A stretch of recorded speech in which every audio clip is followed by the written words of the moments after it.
साल 2025 वैसा साल रहा जो खुशियों से ज्यादा हादसों के लिए जाना जाएगा और 29 जनवरी 2025 को मौनी अमावस्या के पावन दिन प्रयागराज संगम तट पर आस्था की विशाल भीड़ अचानक मातम में बदल गई और महाकुंभ में मची भगदड़ में 30 लोगों की जान चली गई और 90 लोग घायल हो गए।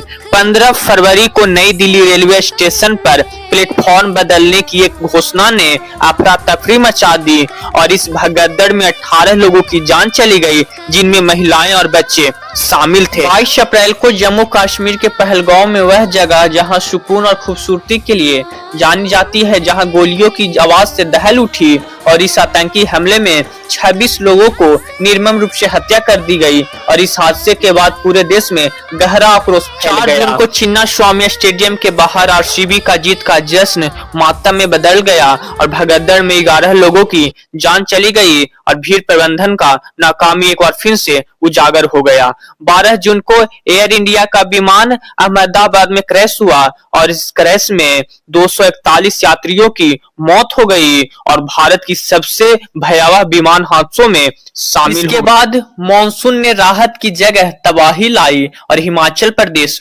उत्तराखंड और जम्मू कश्मीर में कहीं बादल फटे तो कहीं बाढ़ आई और कहीं भूस्खलन हुई। उत्तराखंड के धरौली में कई जिंदगियां मलबे में दफन हो गई। 27 सितंबर को तमिलनाडु के करनाल में टीवीके के रैली के दौरान अचानक भगदड़ हो गई और इस भगदड़ में 41 लोगों की जान चली गई और 100 से ज्यादा लोग घायल हो गए।